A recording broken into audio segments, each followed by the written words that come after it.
Ito po mga balitang trending ngayon.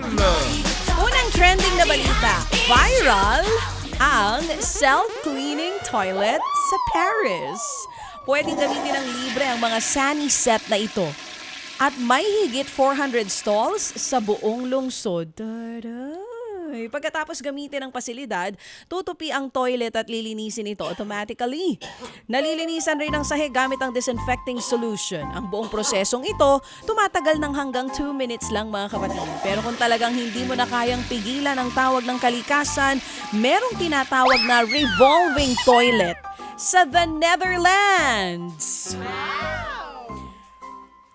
Yun nga, iikot po ang gamit ng kubeta sa likod ng dingding kung saan ito lilinisan gamit ang highly pressurized cleaning solution.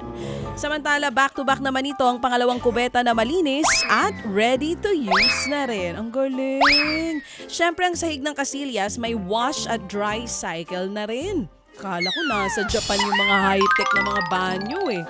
In less than 40 seconds, malinis na ang buong toilet stall na ito na gawa ng Dutch company. Matagal na yan Ah, talaga? Nakakita ka na ng ganyan? Yes, ma'am. Oh, siguro mas Nung di mo May kasama ganon? tayo sa sa Zurich. Oh, in Switzerland. Ay, hindi, sa Geneva pala. Sa Geneva tayo magkasama. Para sa'yo, saan ang may Kaya pagpunta mo dyan minsan, basa-basa pa ang floor niyan. May tanong ako sa'yo sa Ano mga... yan? Di ba ikaw nga naghulog, sabi ko nga sa'yo, para tayo makatipid, sabay na tayo magbanyo. Ay, nakaka-close kasi yung eyes ko noon. Hindi ko nakita yung banyo. Sorry. Oo. Pero para sa'yo, ano yung sa mga pinuntahan nating lugar? 5 Swiss francs yung hulog mo. In peso? 6 minutes. In peso, how much is that? Times 62.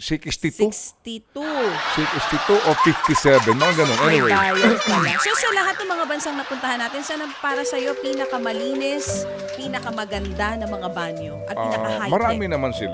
Oo. Your top one, baby. Your top one. Hindi, basta yung huli tayo magkasama. Saan nga ito? Ang dami sa- natin napuntahan masyado eh. Oo. Ang pinakamalinis, Zurich. Sa Zurich. Oo. Tsaka lahat ng doon, whether public o private na mga Casillas, lagi may tissue.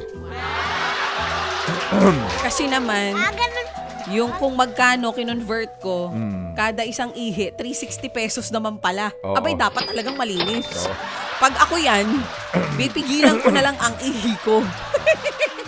Ang mahal naman. Pero dito yung mga Pilipino nagre-reklamo na pag may bayad na 20. Mahirap dyan kapag ikaw ang nagbabawas dyan.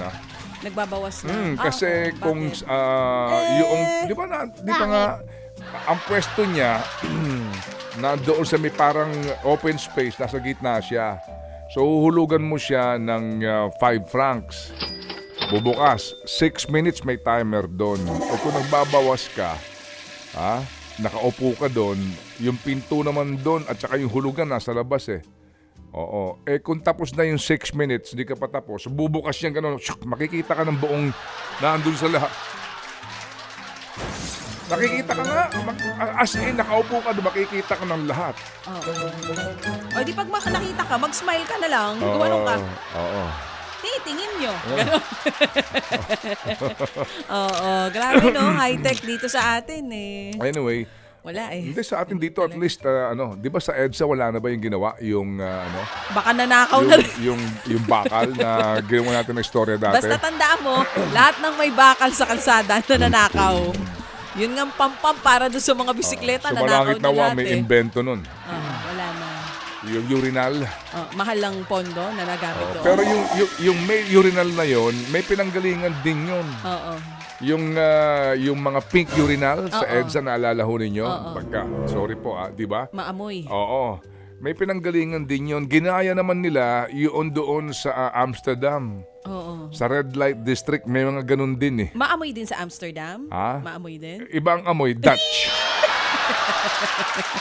Pero doon ginaya yun. Sana alam nyo, ayan ang Di ba magkasama din tayo? Oo. Sa Red Light District, di Hello, ba? hindi mo naman ako iniiwan sa mga biyahe mo. Lahat kasama mo ako. Di ba? Yan ang isa sa mga pangarap ko dito sa Pilipinas kasi kulang ang public toilet po natin dito. Nang ganon?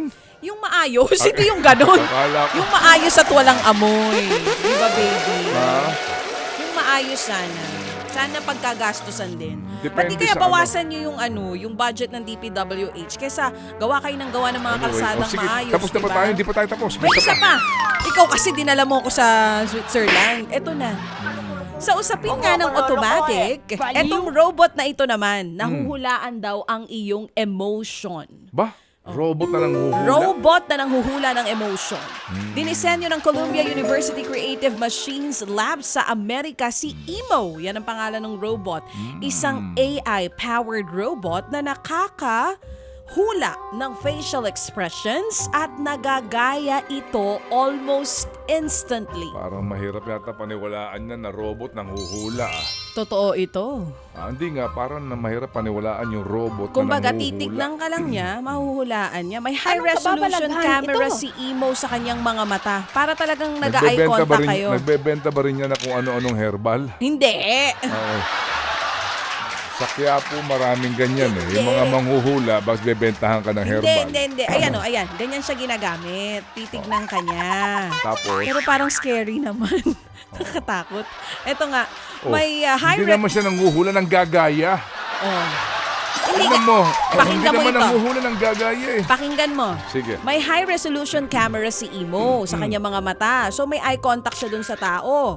Isang importanteng aspeto nga ng non-verbal communication. Mayroong 26 actuators o yung mga mechanism para magaya ang iba't ibang emosyon ng tao. Kaya kapag kaharap mo siya, para siyang totoong tao. So yes, hindi niya nahuhulaan, pero kung ano emotion mo, kaya niyang gayahin. Kung masaya ka, masaya si Emo. Kung malungkot ka, malungkot si Emo. So plano ng mga engineers at designers nito mula sa Columbia University na isama yung verbal components para makakapagsalita at makakausap nyo na itong AI na si Emo. Grabe, ang galing ng mga estudyante Ay, doon, ano? ganon. Oh, ayun oo. Pero nakakatakot. Masaya na kayo yan. Oo. At yan nga po ang ating mga trending na balita ngayon. Ted Filon at DJ Chacha. Ngayon, nasa Radyo 5, 92.3 News FM. Monday to Friday, 6 to 10 a.m.